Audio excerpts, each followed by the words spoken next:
Just give me one moment. We are just starting. Okay. Om Namo Vishnu Padaya Krishna Prasthaya Bhutale Srimate Bhakti Vedanta Swami iti Nami. Namaste Saraswate Devi Kauravani Pracharini Nirvisesa Shunyavadi Paishata Deshatani. Jai Shri Krishna Chaitanya Prabhu Nityananda Shri Advaita Gadadhara Shivachari Gaur Bhakti Vrinda. Hare Krishna, Krishna Krishna, Hare Hare, Hare Ram, Ram Rama, Hare Hare. So we'll be doing the chapter 6 today, right? So in chapter 6, we are going to look at yoga. So yoga has been today become very popular, right? We see yoga happening everywhere. Probably we are seeing the first slide only. We are still on the first slide. Yes, let me know when it changes, okay? I'm still on the first slide. So yoga has become very popular. So everybody wants to do this yoga, that yoga. We'll see what is yoga. And we see why Arjuna rejects the practice of Ashtanga Yoga. What is Ashtanga Yoga also we'll see. So what is Bhakti Yoga and how we practice that and why that is the highest. We'll just try to understand why that is done. And this is all that Krishna is himself telling us. Okay.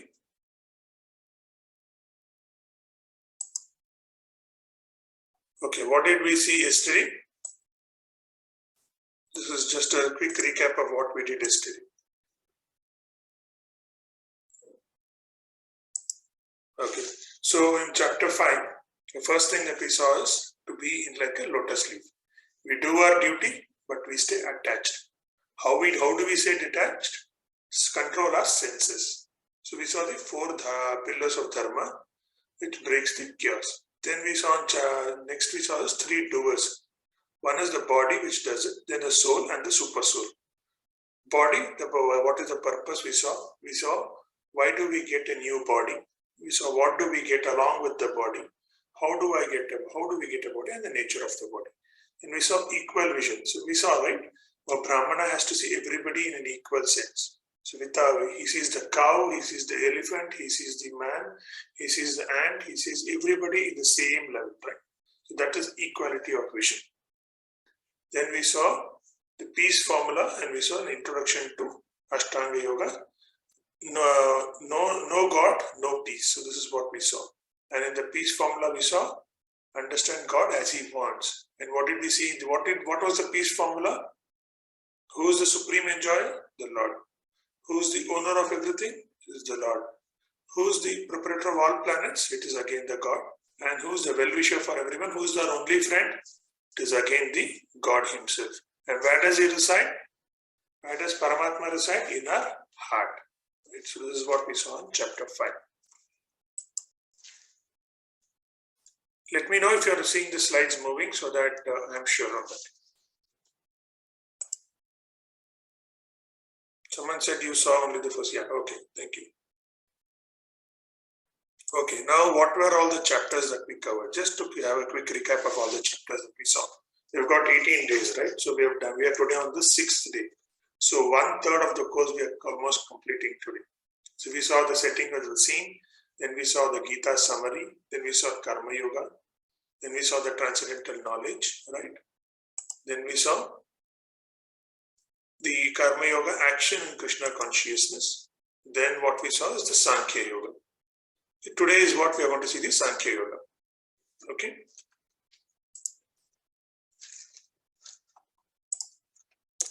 Yeah.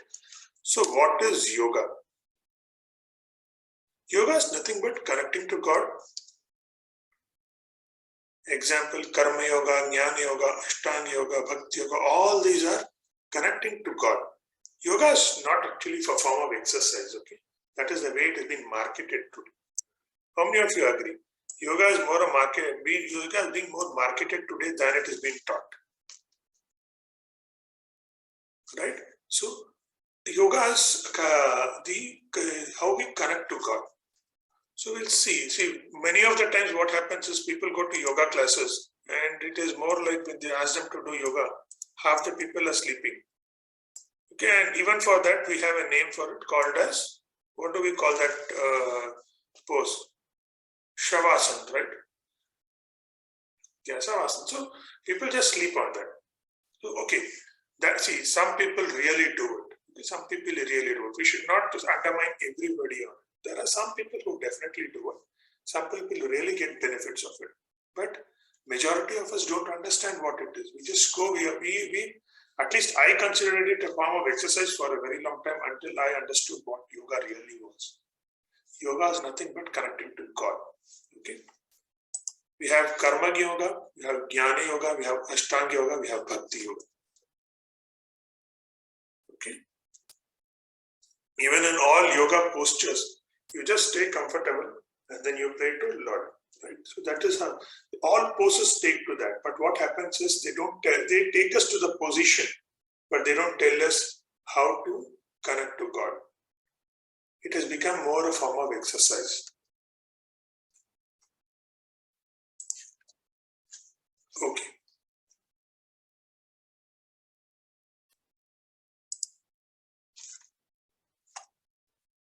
So I'm just saying a lot of screens.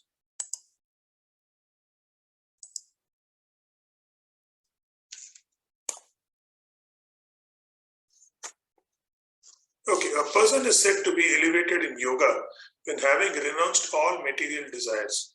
He neither acts for sense gratification, nor engages in fruitive activities. So a person who is elevated in yoga, okay, when he is elevated in the position of yoga, okay, what happens is he is said to have renounced all the material desires. That is when he is said to have elevated in the position when he does yoga. Once he's left all his material desires, renounced all his material desires, he neither acts for the sense gratification nor engages in fruitive activities. He is neither looking for the gratification of the senses. He doesn't want any of the senses to enjoy, nor he is looking for the results, the fruits of it, right? So that makes sense, right? So that is when yoga is useful, yoga is better. That is what is right yoga. So Arjuna wanted to know how to control the mind, how to control what he is thinking, how to control what he is willing to do, how to control what he is feeling.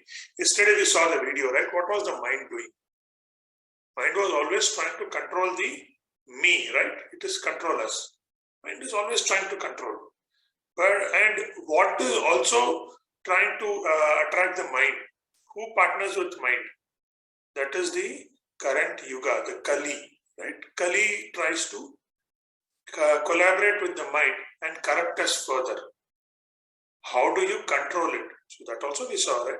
So we'll see that again. We'll see that in a more detailed explanation today. So mind your mind. One must deliver himself with the help of his mind and not degrade himself. The mind is the friend of the conditioned soul and his enemy as well. How many of you agree to this? It is the mind which is our friend as well as our enemy. Right? So what happens when your mind is along with you and it collaborates with you? You're very happy. Right? And when it tells you the right things, you do the right things, everything goes well. Yes, sometimes it gives you the hard truth. You say, if you do this, only then it is right. If you go do it, many of your problems are solved. But what happens the other way? When the mind tells you the shortcuts, okay, it lands you in trouble most of the time. And once it takes you to the shortcut and you get into the trouble, and you get into further and further deeper into trouble until you tell the truth and get out of it. So what happens is your heart still says, go tell the truth, finish it off. But then we don't do it. We still go by the mind's way of doing it. Right? So that's when, if you can control your mind, then there's no better friend. The mind is the friend of the conditioned soul and his enemy as well. So that is told in Bhagavad-Gita 6.5. Okay.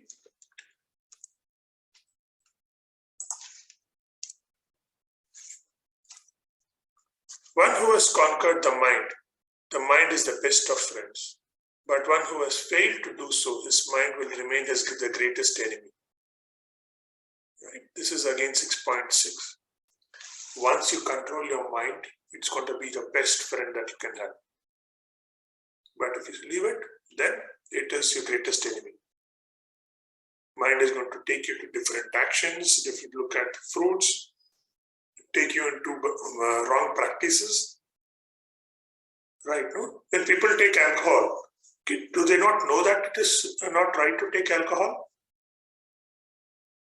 Every day when they go, they say, they might always think, right, tomorrow I want to quit it.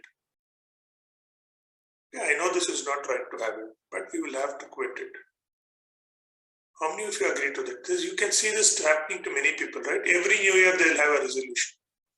People who actually have alcohol, they'll always have a resolution. I will not have alcohol from this year. So this January I'm going to give up this practice. Happens, right? But what does a mind do? What we saw yesterday, it's all okay. Take it out. Why not? Why January 1st? Okay, that is my language New Year coming in, the Tamil New Year is coming in, the Kannada New Year is coming in, the Hindi New Year is coming in. Why only New Year resolutions for English New Year and do it for the other language New Year? Why only for the New Year? I'll take it for Diwali. People can always postpone it, right? I'll do it for my birthday resolution. Now that has become very popular these days. They have resolutions for birthday. All these happens. But what is actually they are doing it? They're giving up to the mind. Early morning waking up, what happens? See, like we can see during this class, right?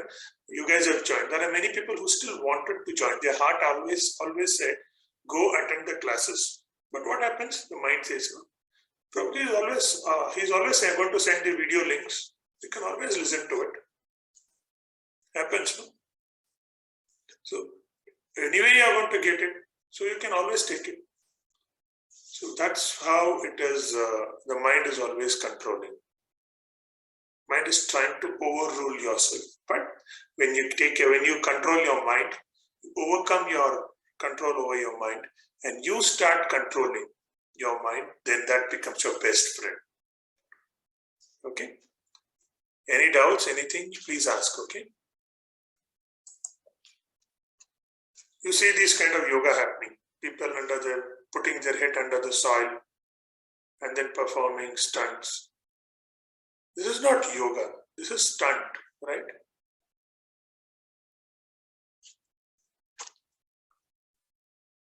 And what are they actually doing here? He's put his head under the soil and he claims it to be yoga, but what is he doing in the background? He's actually begging, right? Do you think this is fair?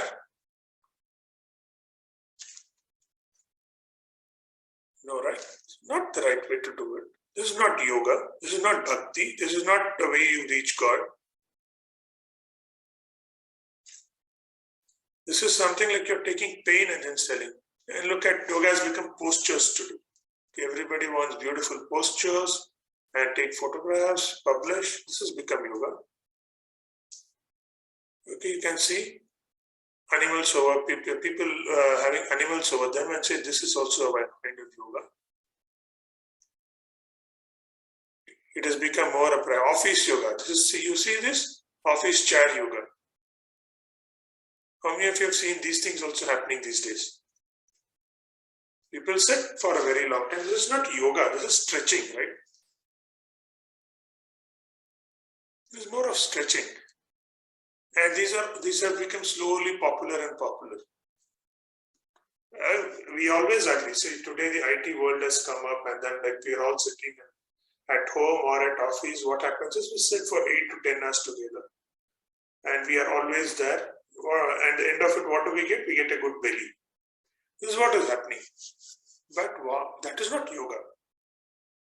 Because see, look at the t-shirts also, workplace yoga. That's not yoga. And look at the marketing stunts that are in. Yoga for physical and mental health. Yoga for pregnancy. Okay. Chair dancing, chair yoga. Right? Yoga for catechism. All this has happened, right? This is all not yoga. This is all marketing. This is all comedy. This is not right yoga.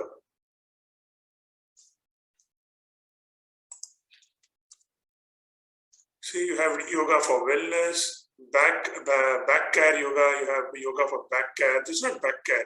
They call it stretching, they call it exercise, right? You have a lower back pain, you go to the doctor, he'll give you physiotherapy. Back care yoga is nothing but physiotherapy. Desktop yoga, yoga secrets for business success, yoga for weight loss, okay? Yoga for yoga techniques, yoga tennis. You can see all these are all become very popular these days. And if you pick up a newspaper, you see yoga advertisements every time. You pick up your mobile, you get yoga messages every day or every now and then you get a yoga message. Now I'm in this picture. This person is teaching yoga. It's all marketing.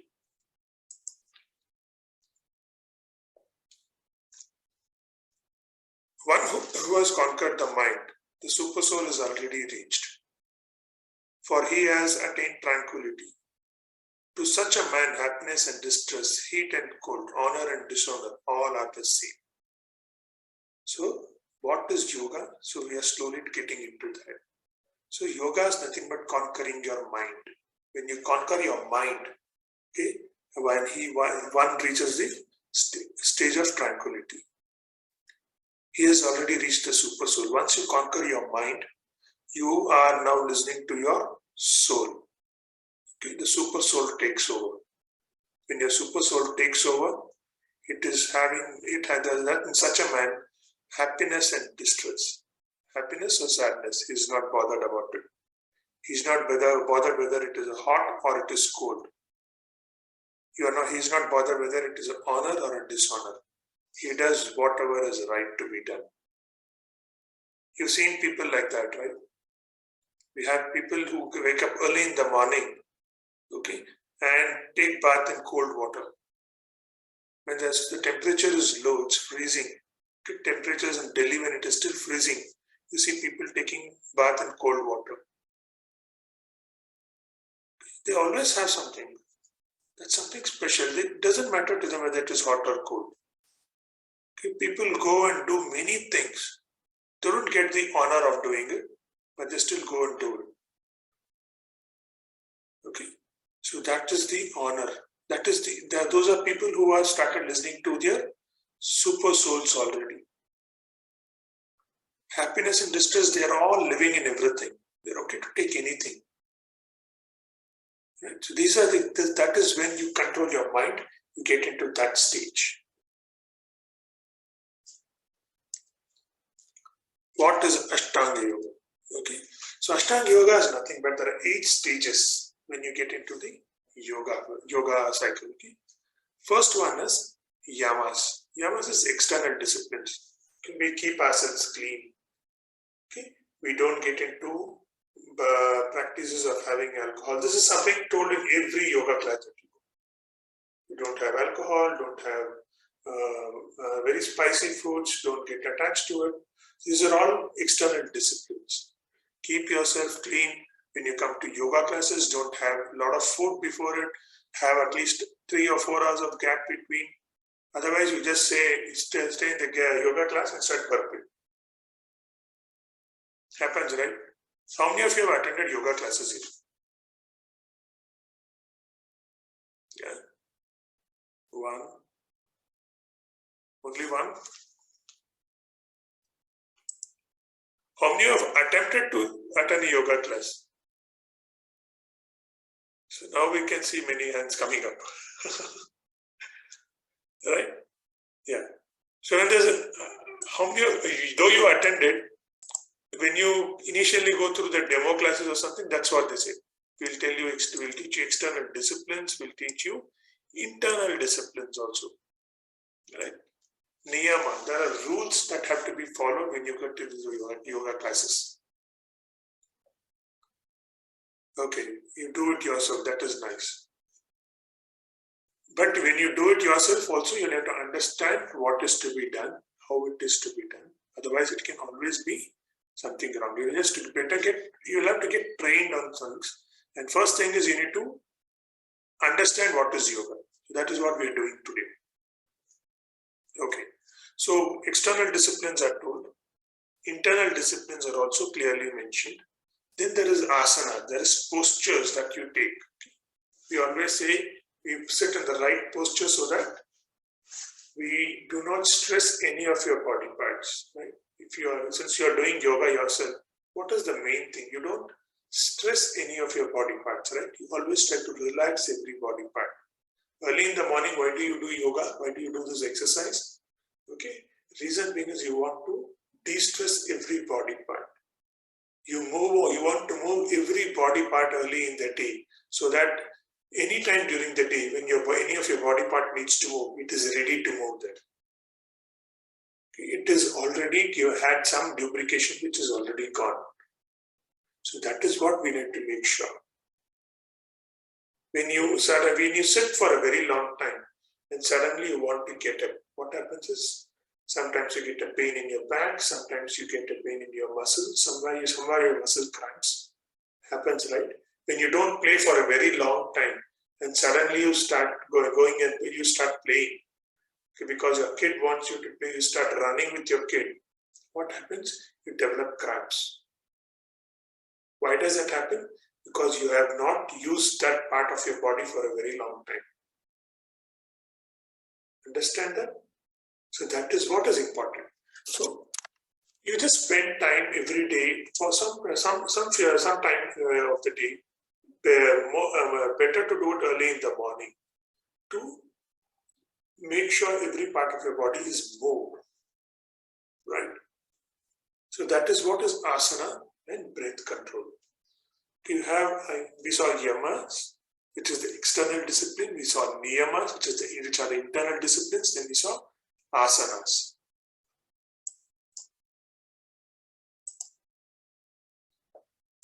Okay.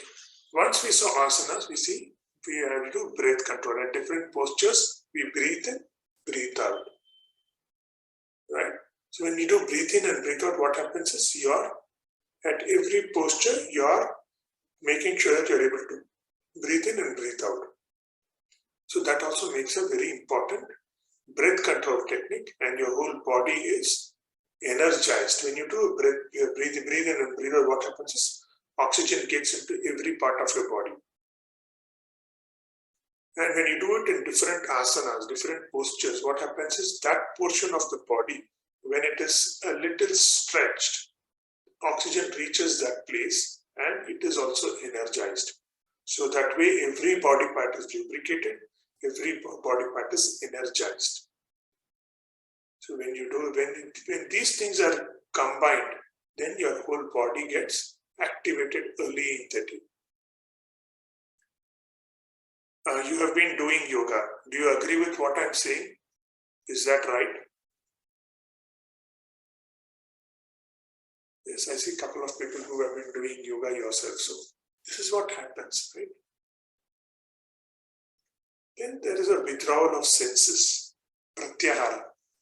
When you're doing this, what do? Do you expect results out of it? Do you want to, when you are looking at, when you're doing breath control, okay, do you want to have the nice smell of you have a nice smell of something oily being cooked? Do you allow your senses to get to that? Or you say, no, I'll have to ignore that. I'll have to focus on my yoga. You focus on what you're doing, right? You don't get to that. Okay, there is nice vada pav being cooked somewhere. Slowly, do you think about that? No, right? That is withdrawal of senses. What do you do in pratyahara when you're doing yoga? You want to withdraw yourself from that senses. Why do you close your eyes? But you keep your eyes a little open when you're doing yoga. When you close your eyes completely, then you go to shavasana, right? You go to savasana. When you keep your eyes a little open, you have closed, you're not able to see anything, but you are still active and doing it. You don't want to see or anything, so you close your eyes. You don't want to smell anything, so you keep your nose under control. You don't want to talk anything, so you keep mum. You keep your mouth closed, right? You don't want to hear anything, so you ignore everything that you want to hear. You don't want to feel anything, feel the chillness or heat. So you do it on a yoga mat. Why? Because your body, when it touches the floor, it might give you a reaction. So you want it to be stable, everything to be at a stable level. So what you do is you put it, or you do it on a yoga mat. What all this does, improves your concentration. And you go to a dhyana stage, meditative absorption. You go to a meditative state. And what is the ultimate thing when you do meditation and the yoga? You want to reach samadhi. You want to be a union and integration. You want to unite. You want to be in a state of. You want to be in a stable state. Right? Is that not yoga? Is this yoga, or doing only the asana is the yoga? What is happening in today's yoga? People quickly jump to step 3 and step 4 and say that is yoga. But that is not yoga. The whole thing is what we are doing here completely is yoga, right?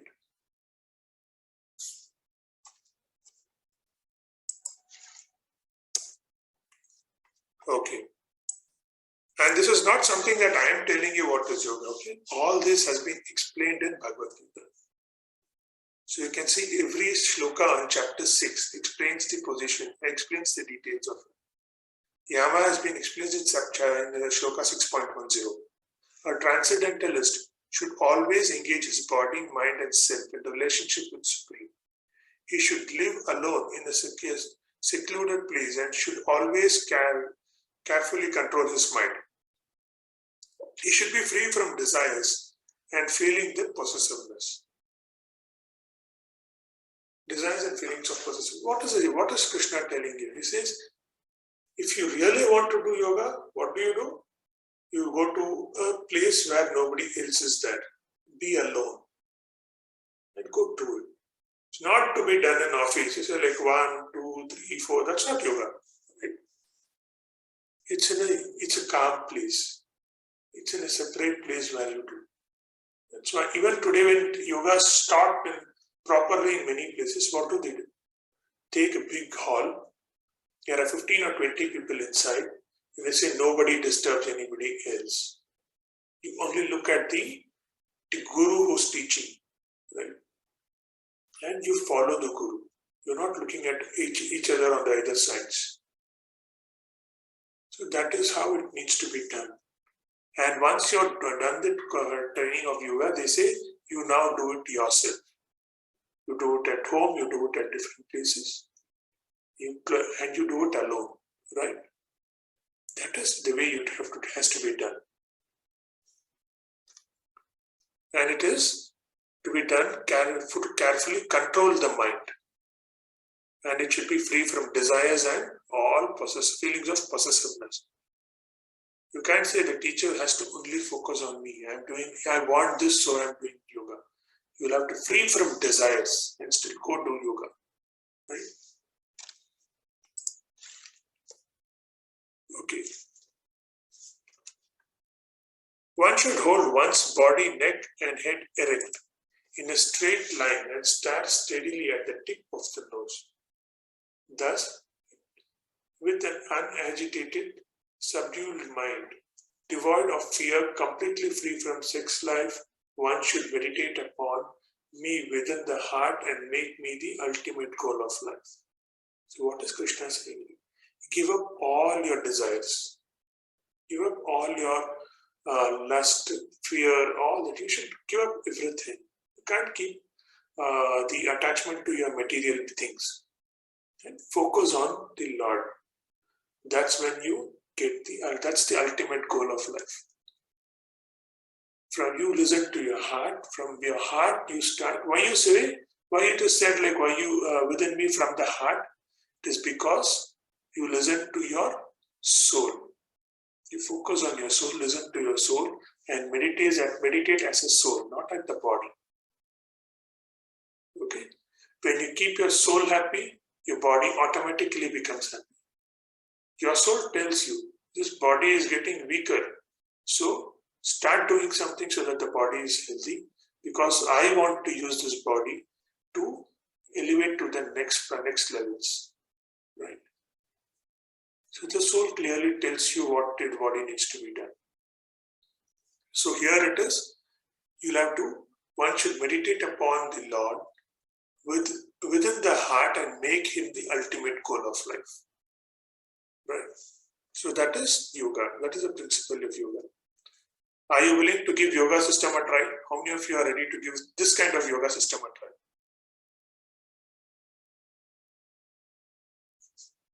Yeah, I can see some raised. Yeah, I can see some answers also. Yes, right? Yeah, I see 3, 4. Yeah. I think all of you, right? I see all of you have raised your hand. So this is you should try this system of yoga. And it is very easy. And how do we do it? So Arjuna, right? When Dronacharya taught Arjuna, taught everybody, he did not teach only Arjuna, right? He taught everybody. And he took them to a jungle and said, now, what do you see? So that you can shoot your arrow against it. Well, everybody said, one of them said, I see big mountains. One of them said, I see big trees. It is all your strength. But what did Arjuna see? He said, I see a bird. And I see the eye of the bird. And Dronacharya said, now you shoot it. Right? So that's the kind of focus Arjuna had. That's the kind of concentration Arjuna had. Bhima was stronger in another thing. Had it been Bhima, he would have taken away the whole tree and come. Right? That's his way of working. That's his strength. His strength is mass destruction, probably. But Arjuna is point to point. So like he was so focused, he was able to concentrate so well because he had gone to that level of yoga. What happens when you do this yoga early in the morning? You sharpen your day, you sharpen your mind. What happens is the day becomes very strong. Right? You are able to focus on things. How many of you have seen this? When you even going to gym is not a wrong thing. People go to gym, activate their body, all the body parts. Okay, what happens at the end of the after that? The day is fresh. How many of you have realized it? When you go to a morning jog, morning walk, the day becomes fresh. You remain active throughout the day. You don't do it, you slowly become weekend over during as the day progresses. By afternoon, you want to have a power nap. Even for that, we have a solution to it. We have a beautiful name to it. We call it power nap. The 15 minutes of power nap you have in the afternoon, you do an exercise in the morning, the whole day is a power day. Right? But then what we do? Listen to our mind. No, not exercise. We have power nap. You sleep for 15 minutes during the afternoon, you get this power nap. Happens, no? Why do we do it? We give up to our mind. So that's the way Arjuna used to. Arjuna was so focused. And for the mind is restless, turbulent, okay, obstinate, and very strong. Oh Krishna, and to subdue it, I think, is more difficult than controlling the wind. How many of you agree to that? Arjuna says, Krishna, it is, you say everything is, you are talking about everything. He says, it is easier said than done.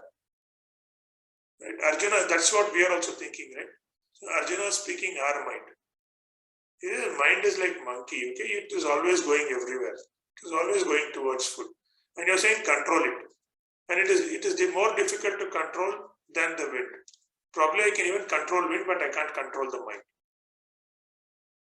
So Arjuna is clear, is talking the language that we are talking, right?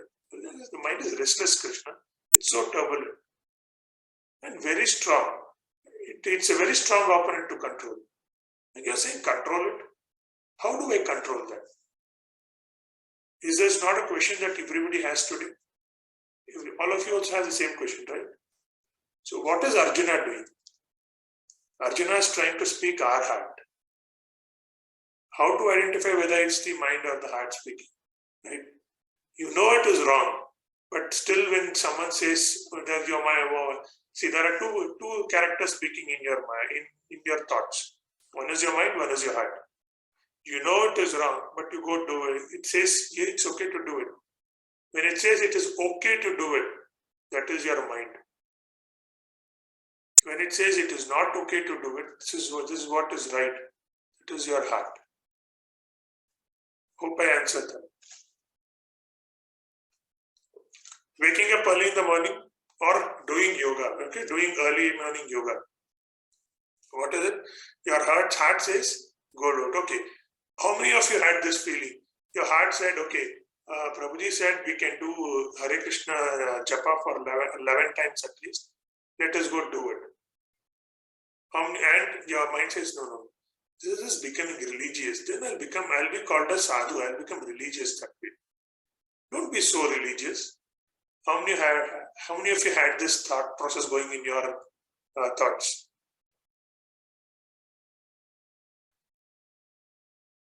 Anybody had this thought process going? Don't tell me everybody started doing japa now. You have this thought process going, right? So when your heart says, okay, Prabhuji has told me that we can do this 11 times japa, it doesn't harm me. It is only going to take me to the next level. I'm only going to start practicing and then I'm going to only do a small japa. It is not religious. It is going to calm my day. Prabhuji already told it is not becoming religious. It is only calming your day. It is taking a break somewhere, break the momentum and just breaking my momentum for the day and going towards the next thing. This is what the heart tells you. But brain tells you, no, see, 11 times. Next he will say 108 times. Next he will say do 4 rounds. Then he'll say 8 rounds. Then he'll do 16 rounds. Then I become sadhu. This guy is taking you to sadhu. Don't do that. This is what happens between mind and heart. The heart says go to it. You're not going to lose anything. You're only going to gain. Definitely it is good to do it. But your brain doesn't allow you to do it. It always finds means and ways to postpone it. Isn't it? Okay, let the 18 days course complete, then I'll start doing it. So that is where it changes. Okay. Now you understand which is the mind, which is the heart. Who was that? Who asked that question? Yeah. My mind says when we need some fruitful action to happen, we can do it. Yeah, some results you want, and you want it in your favor. Mind says, yes, now you do it, you'll get these results. This is what is going to happen. Okay, mind always tells you, looks at the fruit. Mind says, okay, now you pay this guy, then he's going to help me later. Okay, what it is, your mind says, now you talk to the you talk to this teacher and keep good contact with this teacher. Then this the teacher is going to give me good marks. I'm going to build a good rapport with the teacher so that he knows me. So when he is correcting my question and answer papers, he's going to give me good marks. Mind tells you that, right? So this is what mind does. Mind tries to corrupt. Mind is already corrupt and it wants to go towards that direction. But if you change your mind to the right direction, then it's going to be very fine, very much normal. Okay, it is good. When you have your control in your mind, nothing better than that. Is the mind your friend or your enemy? How many of you want to tell this? Is your mind your friend or your enemy? Anybody able to answer that? Both, yeah. Should be your friend. That is the right way to tell them. It should be your friend. It can become your enemy. If you don't control it, it will become your enemy. But if you are able to control it, it is definitely your friend. Other yogas are progressing towards a destination of Bhakti Yoga. Okay, now we saw karma, we saw jnana, we saw ashtanga. Okay, ashtanga has postures, everything that you. Jnana is knowledge. Karma is just do and don't expect the results. but everything is progressing towards what? They want to go to reach the Lord. And the best one is to do what is all that they're trying to do is go towards Bhakti Yoga. Right? Now, what do they say? You sit in your good postures, close your eyes, and then think about good things. Now, they are saying you think about good things.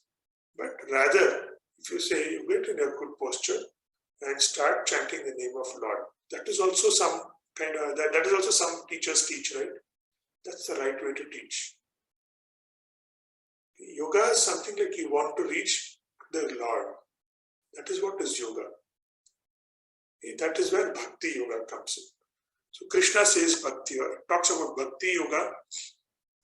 He's spoken about all the yogas in chapter 6. And he talks further also. He goes to chapter 10. But then he always says why Bhakti Yoga is the most superior. Okay. We need to start. It's better to start too early in the day or during when the day is setting. So that's the best time to do yoga. Yoga is a spiritual practice. Please note, yoga is a spiritual practice. It is not a form of exercise. Okay. What was being done? In Satya Yoga, we saw Satya Yoga, right? Satya Yoga. What was the duration? It was almost 4 times the next Yoga, Treta Yoga. And after Treta Yoga, what we had? We had Dwapar Yoga, right? And after Dwapar Yoga, what are we today in? Kali Yoga. Dwapar Yoga was twice of Kali Yoga. Treta Yoga was twice of Dwapar Yoga. Treta Yoga was twice of Dwapar Yoga. Satya Yoga was twice of Treta Yoga. So it is so long. And what were people doing during the Satya Yoga? They were living 400, 500 years. What happened? People used to, they had a lot of time for meditation. They could meditate for 30, 40 years continuously. In Treta Yoga, what happened? They could not do so much of meditation. They started doing sacrifices. In Dwapar Yoga, what they did elaborate temple worships. And then Kali Yoga, do we have 30? Can you go for 30 years of meditation? Can you imagine doing something like that? Can even we imagine doing 30 years of meditation? Forget 30 years. Can we do a meditation for 2 days? We are not able to do a meditation for 20 minutes. Come on, 2 minutes, 20 minutes, we are not able to do. Imagine meditating for such a long time. 5 minutes meditation, we are already sleeping. We've seen, I have seen some yoga classes where when we go and we sit, we don't understand what to do. We are saying everybody is so focused in yoga.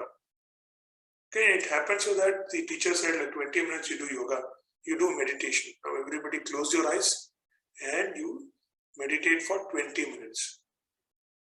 We start hearing snoring noises, right?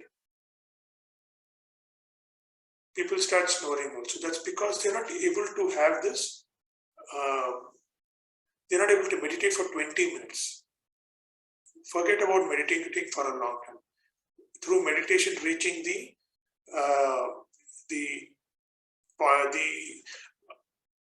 ultimate aim of yoga is definitely something that is not possible for everybody today.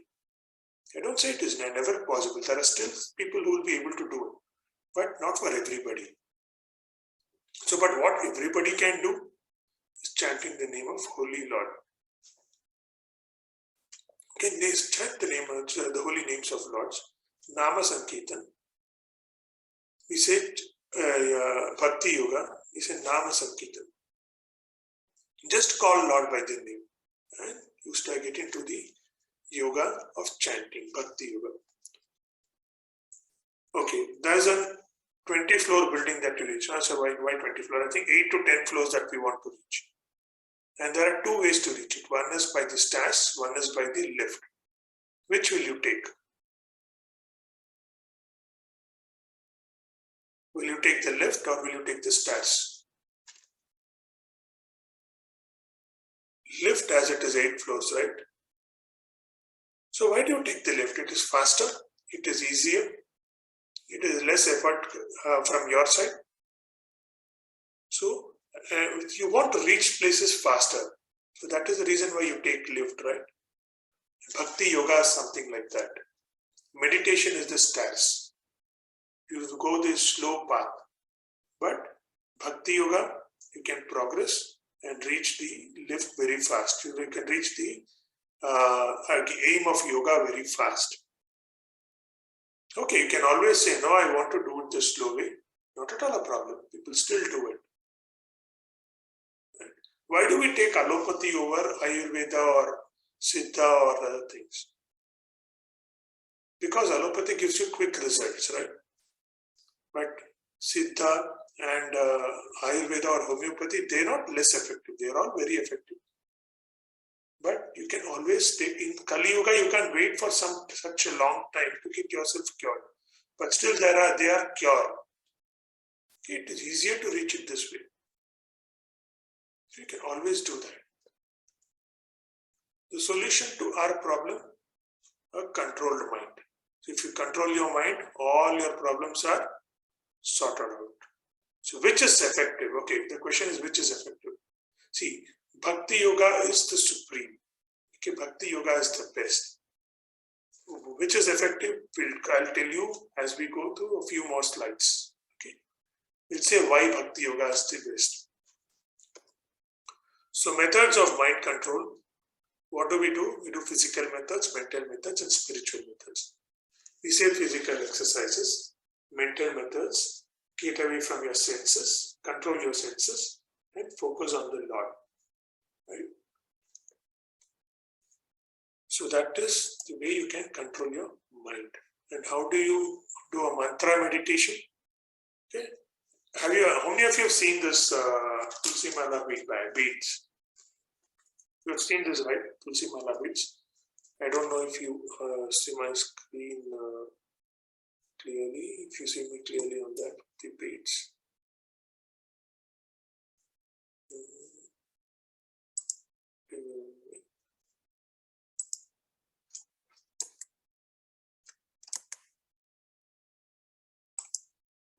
Yeah. So you see the beads that I am showing you. Are you able to see my beads? Right, you start and you use this Tulsi Mala beads normally. The Tulsi Mala beads is considered to be the most, Tulsi is considered to be most sacred and most, which is very, very dear to the Lord. So you use Tulsi Mala to do the chanting. And you see on the screen, right? We have Tulsi Mala, we don't use the index finger. We don't use index finger for chanting. Why? Because what do we use with the index finger? What do? We point at people at different people, right? You did it right, you did it wrong. We do use the index finger to do that. So we don't use the index finger. We always leave the index finger and chant from the other things. And the first bead that you see, where the small thread is tied to, that bead is called for the set to the equivalent to the Guru. Okay, and how many of you know the Panchata Mantra? Anybody knows the Panchata Mantra? Yeah, can you please tell me if you know? Shri Krishna Chaitanya, Prabhu Nityananda, Shri Advaita Gadadhara, Shivasatya Kauravakta Vrinda. Okay, so that's what we say. We say Shri Krishna Chaitanya. We say Lord Krishna, we bow to you. You also through Chaitanya Mahaprabhu, who is our Guru. Okay, Shri Krishna Chaitanya, Prabhu Nityananda. We say you come along with this with Nityananda. Nityananda is nothing but Balram. Okay. Shri Advaita Gadadhara. We say we also bow to the Lord Shiva and Lord Brahma. Okay, we are just looking at, see, we bow to Krishna through our gurus. Okay, then we say we bow to Lord Shiva and Brahma, Shri Advaita Gadadhara. Shiva Shari Gaura Bhakta Vrinda. We say we also bow to Krishna along with Radharani. and we offer our opulences to you. We offer our pranams to you people. Now, and we start with the Hare Krishna Mahamantra Japa. And how do we do the Japa? What is the mantra? It is man plus tra, mantra. Okay. So it's a mind plus deliver. Get it? So it is a mind, and we want to deliver our mind to you. Once we deliver our mind to you through this bhakti, if we want to control our mind, we want to listen to the soul, we want to listen to what our Paramatma is telling. Right? So any questions you have? Okay. So you want to do. And what is the japa that we do? Hare Krishna, Krishna Krishna, Hare Hare, Hare Rama, Rama Rama, Hare Hare. It's a Mahamantra japa we do. You can do it on, the best one is to do it on the beats. So we can do it, and then we change one beat to the next beat, and we continue to do it. One by one, we continue to do it. And we spell it completely, okay? Or we can also do Sankirtan. You see this happening in many of these temples, right? People do with the dhol and all things, and then like they enjoy doing it. How many of you have been to ISKCON temples? And you see this one small group of people who are continuously singing. You've been in the temple for 2 hours, and you see this people who are continuously singing the same thing. They're continuously saying Hare Krishna,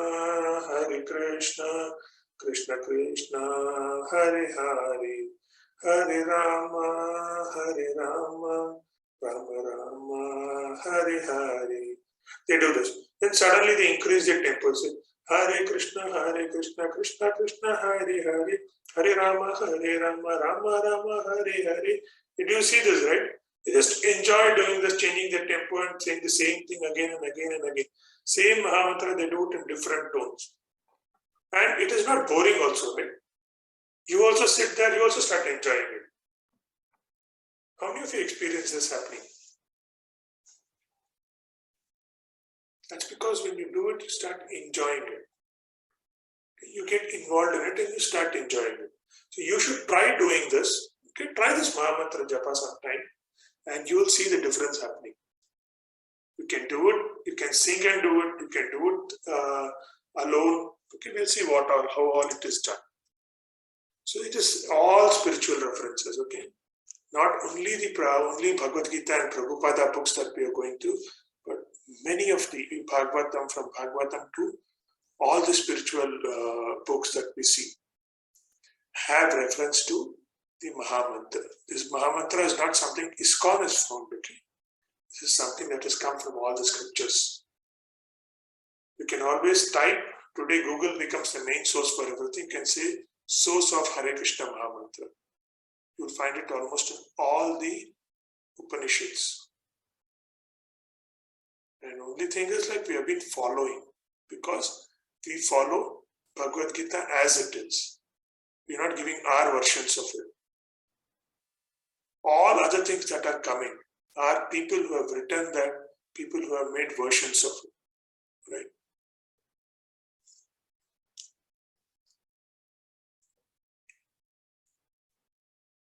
So we have this spiritual reference in Narayana Sahita. Yes. Okay. In the age of Kali, people should simply chant the holy name of Supreme Personality of Godhead. That's what Narayana Sahita says. Okay. Okay. In Kali Santarisha Upanishad, that also says the same thing. After searching through all the Vedic literatures, we cannot find a method of religion more sublime for the age than chanting of Hare Krishna. This is not something that Bhagavad-Gita alone says. This says all the Upanishads that we are looking at is saying the same thing. Brihad Narayana Purana. Hare Rama, Rama. Hare Nama Kevalam. Kalu Nasti Eva, Nasti Eva Gatir Ananta. Anyatha. So he says like everything else doesn't take you to the right way. It doesn't take you to the spiritual elevation. It's only Harir Nama, Harir Nama, Harir Nama Kevalam. Only the Nama Sankirtan and Nama Sankirtan. Only Nama Sankirtan, nothing else is going to take you to the spiritual elevation. In this age of quarrel and hypocrisy, the only means of deliverance is the chanting of the holy name of the Lord. There is no other way. There is no other way. There is no other way. Harir Nama, Harir Nama, Harir Nama Kevalam. Okay, you get that right? So this is again Srimad Bhagavad. My taking, although Kali Yuga is full of faults, there is still one good quality about this age. It is that simple. It is that simply by chanting the Hare Krishna Maha Mantra, one can become free from material bondage and be promoted to transcendental kingdom. Just see, when you want to have, you want to get some material desires, no? Just have one round of Hare Krishna Maha Mantra japa. You have it again, you have to do it again. Slowly you will start getting detached from your material bondages. Can we put something like as simple as that to practice? When you suddenly want to buy something luxurious, okay, and you want to see, and you have so much lust to do it, lust to buy that. You say, no, I'll do one round of Hare Krishna Maha Mantra japa and delay that decision that I want to do that. You just delay that decision. Slowly, what happens? It will change. So just people we always hear this story in ISKCON. What happened was when Prabhupada left India and went to USA, he landed and he started chanting in the open grounds, open gardens there. They have a lot of these green gardens for people to walk in the morning, evening, they walk in the evening, right? So he was just doing this Maha Mantra japa there. He was just chanting, he was just singing and doing it. You know the people who first became his devotees, who were they? They were all hippies. You know who the hippies are? Hippies are people who take drugs early in the day, stay high throughout the day. Okay, over the night they sleep. Next day morning they become normal. They get into their trouble again. They remember all their problems again. Take drugs again and continue. They stay high always. Those are the hippies. But when they started chanting along with Prabhupada, slowly they gave up all their drugs. And there's a famous saying that when hippies we stay high all the time through chanting of Maha Mantra, I think that is what is dangerous. Because it will make you remain high all the day. So, but that is not the way we are thinking. It is like we stay in the spiritual high level, spiritually at a high level. And when you're spiritually at a high level, you do everything right. You agree? How many of you agree on this? You have to be spiritually high, right? So that is what it is to stay and do this Maha Mantra. In Bhagavad-Gita, it says in 10.25, Jagna Japo Jayosmi. So it says of the sacrifice, of sacrifices, I am the chanting of the holy names. Of all the sacrifices, what is the best sacrifice to do? Is to chant the holy name. This is again in Bhagavad-Gita 10.25. You want further proofs on it? Do you still want further proofs that all Upanishads, everything is telling you the same thing? No, right? So much of it. Okay. So again, we see like, my Lord, O Supreme Personality of Godhead, in your holy name, there is all good fortune for the living entities. And therefore, you have many names such as Krishna and Govinda. You have invested all your potencies in those names. and there are no hard and fast rules for remembering them. So do you have any rules? Is there any methodology in which you remember the different names of Krishna? No, right? You call him anything. You call him Krishna, you call him Govinda, you call him Madhusudana. All the activities that he has done, you give your name to him. That is what has happened, right? Why there is Ram in Hare Krishna and Nama Sankirtan? Okay, there's only different names of Krishna. Okay, it is different names. Ram is also a very popular, and like Ram is also a very is the direct incarnation of Krishna. So that's why we also add Ram.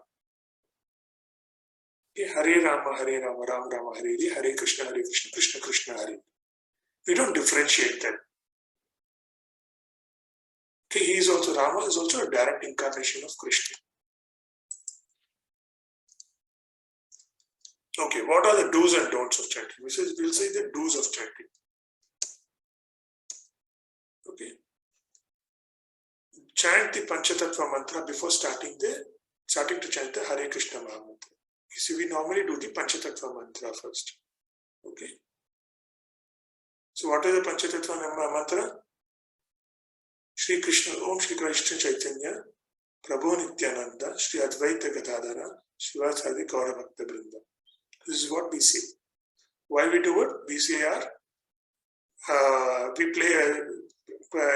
say we give a pranam to all the gods first, our Guru first, and then start.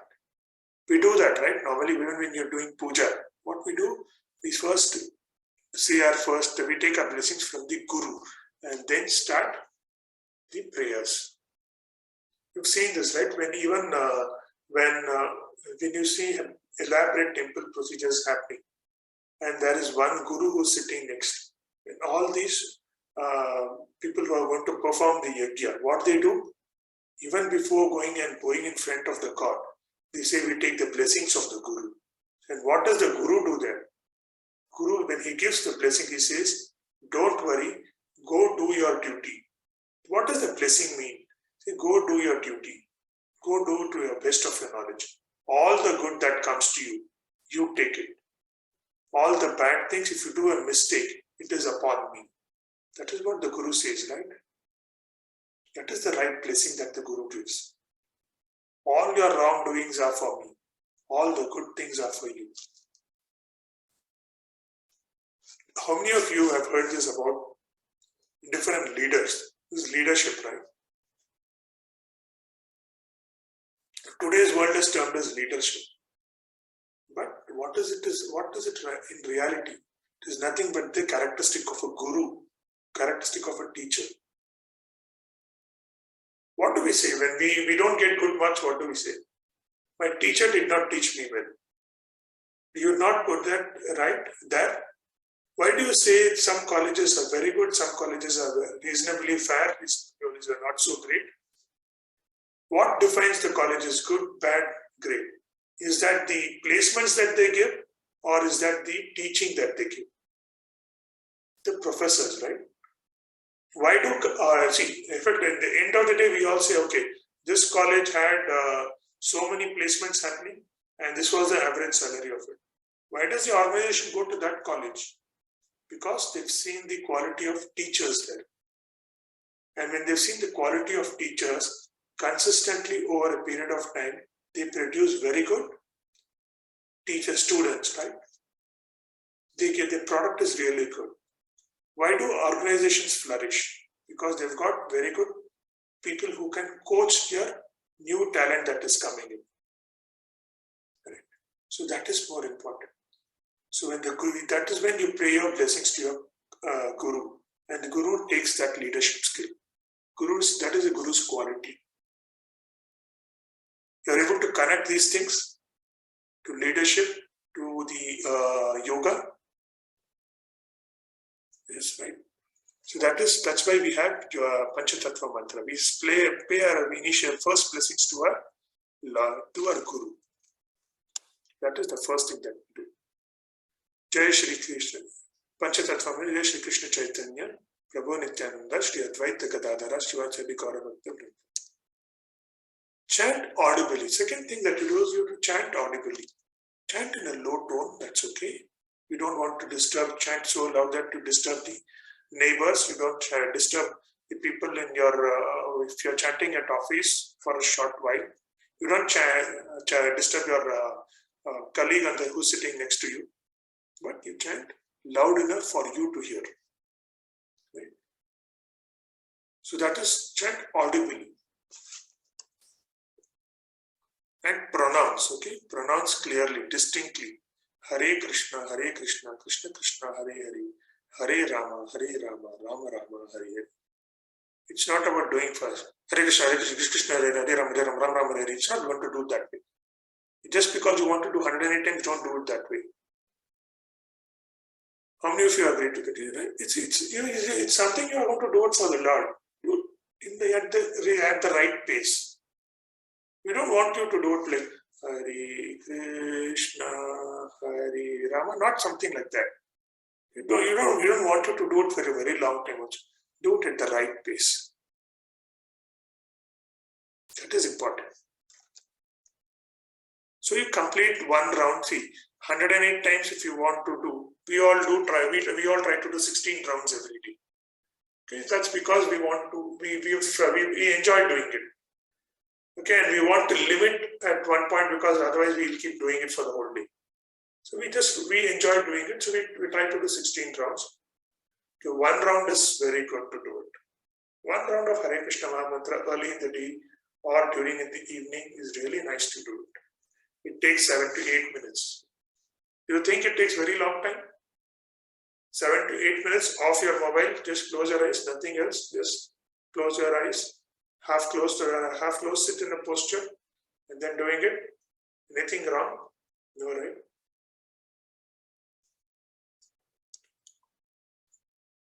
So what does it do? Chant with respect, devotion, and concentration. When you do this Hare Krishna Mantra Japa, you slowly get to you slowly tame your mind. So mind, I specifically say you tame your mind. Because mind is going to go everywhere. And you tame your mind and say, now you focus. Mind, I am going to control you. You are not allowed to go anywhere. So you do what I tell you. What happens that way? The mind is forced to listen to you. Slowly do that. This is nothing but you are controlling your mind, okay? I'm not saying this is all going to be very spiritual. I'm just taking the spiritual path to control your mind. Okay? You can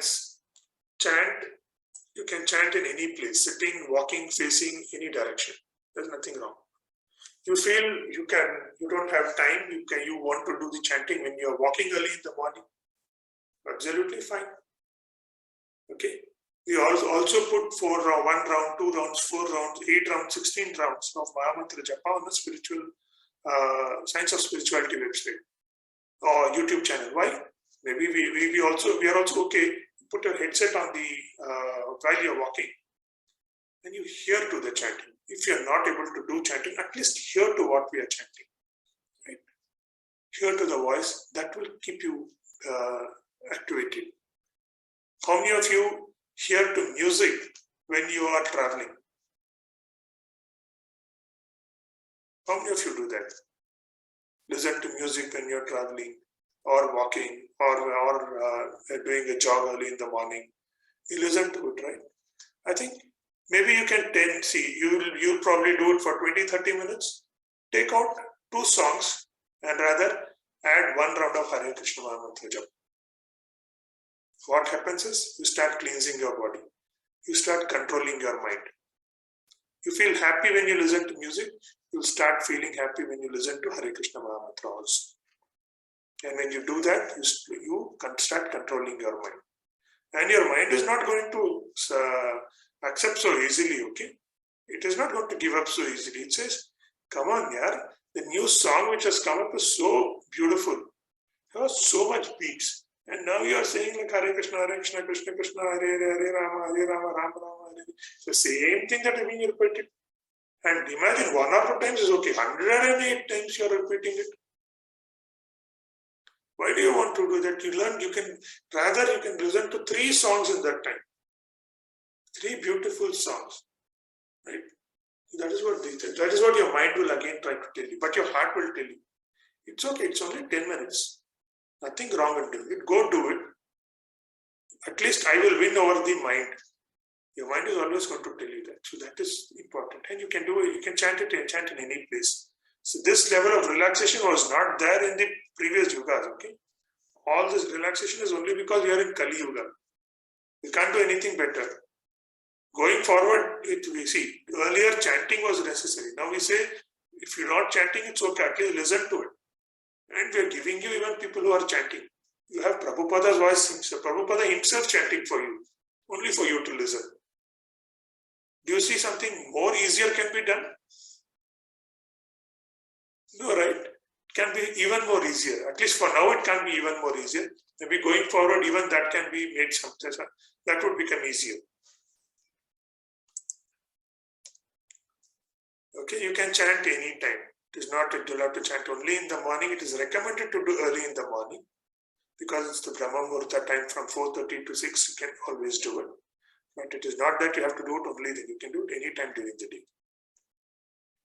You can chant either before or after taking bath. Nothing right. Nothing wrong in doing before bath and doing it. Okay, there's nothing wrong. You can always do it. You just have to be in the clean state of mind. You can't think of something wrong. You can't keep thinking of lust and then doing the chanting. But you do it in a clean state of mind. It is recommended to chant by keep counting. So it is good to do. So when you want to count, how do you do it?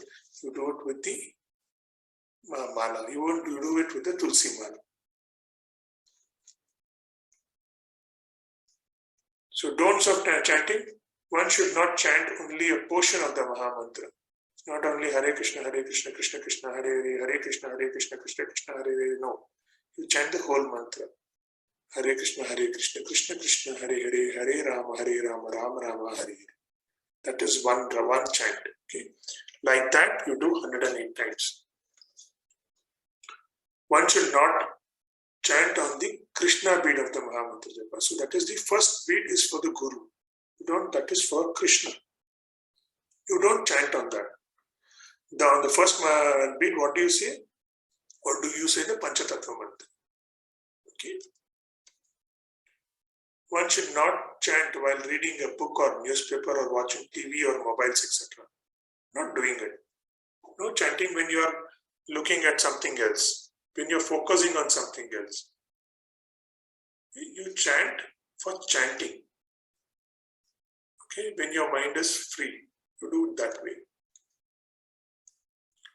So the benefits of chanting, you're free from anxieties, you're free from stresses. You have peace of mind, you have real happiness, you get enlightened, right? The unsuccessful yogi, after many, many years of enjoyment on the planets of pious living entities, is born into a family of righteous people or into a family of rich aristocracy. What happens when a yogi is unsuccessful? What happens is he gets into a family of righteous people or into a family of rich aristocracy. So that God gives him one more opportunity. Now, rectify your mistakes, okay, serve the Lord and get back to the path of moksha. Today we have all been, why do you chant loud? Why do we want you to chant a little louder? When you are in the room and chanting, okay, there are some insects around you. There's a mosquito around you, which in a previous birth did some pious activities because of which it is a mosquito.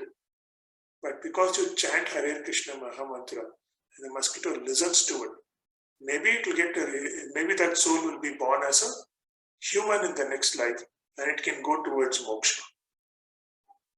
Right?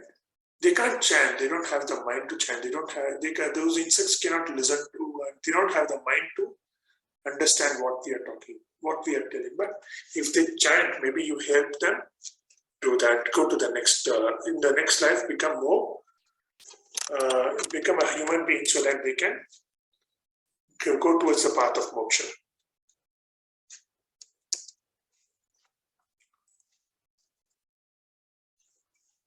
On taking such a birth, he revises divine consciousness of his previous life, and he again tries to make further progress in order to achieve complete success. O son of Kuru in Bhagavad-Gita 6.43. That's what we saw, right? Because that's what I told you in the previous shloka also.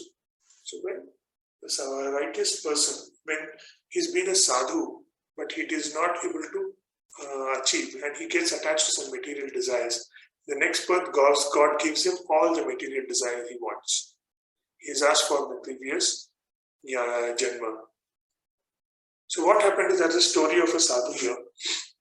He is a sadhu who is in the jungle. Okay, he is doing meditation. He suddenly sees a deer. Okay, and the deer is hurt. Slowly he goes and takes care of the deer. So you see on the top, right? He leaves to be in the jungle. He leaves his family to go into the spiritual path. While he is going there, he sees a deer which is hurt.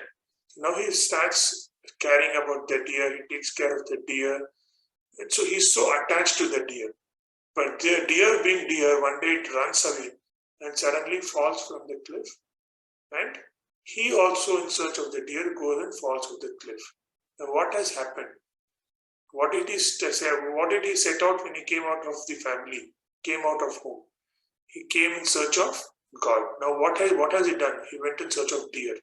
So in the next life, God made him a deer. Because he was in search of deer, right? He made him a deer. Now as a deer he was living. Then he realized. So there was again the rebirth which happened from the deer. He became a sadhu and he slowly moved towards the spiritual path and reached the Lord. You see the story in the images, right? So that is how we slowly advance in the spiritual path. So you ask God for all material desires, He'll give you material desires next Janma. But if you ask for Lord Himself, He'll take you there. Don't leave it. It's not that you leave all your family life and then get to it. You stay in your material life. You stay attached but detached. That is Kali Yuga. Okay. By virtue of divine consciousness of his previous life, he automatically becomes attracted to the yogic principles, even without seeking them. Such an inquisitive transcendentalist standard, always above the ritualistic principles, is always above the ritualistic principles of the scriptures. So Bhakti Yoga is the supreme. It is above all Upanishads. So how many years before Bhagavad-Gita was spoken? 5,000 years before. How many years before? The Vedas were written. The Upanishads were written. They were even before. Okay. Krishna came back by the end of Treta Yuga, before the start of Kali Yuga, and said, now it is Kali Yuga. Don't again go follow what it was before. Follow this. Follow Bhakti Yoga. Okay, follow Nama Sankirtan. But we say old is gold. Krishna gave you a revised version. He has already given you 2.0, 3.0. Go follow the latest version. Even on your mobile phones, do you want the older version of the OS or you want the latest version of the OS? You always want the latest version, right? You always want the latest softwares, right?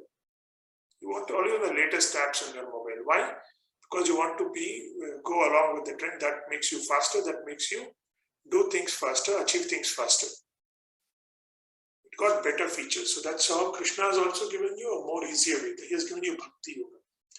Given all of us Bhakti Yoga to do. So follow Bhakti Yoga. That is above all other ritualistic principles. Okay? And when the yogi is engaged himself in sincere endeavor to making further progress, being washed from all contaminations, then ultimately achieving the perfection, after many, many births of practice, he attains the supreme good. So what happens when the yogi goes through the slow process? He takes many births to do it. Right? What happens with and of all yogis, the one with great faith who always abides by me, thinks of me within myself and renders a transcendental loving service to me. He is the most intimately united with me in yoga, and he is the highest of all. that is my opinion. So it is not opinion that I am giving you. It is Krishna's opinion. He says the one who is offering all results to me. He is detached from all the material world. He is always loving to serve me. And he is also doing the bhakti yoga. He's united with me in yoga. He is the highest. He is the one who is going to be closest to me. But if you're closest to God, what do you get? You get relieved from this cycle of birth and death. And you serve the Lord. Is that clear? Is that something that you're able to get, understand? Any doubts?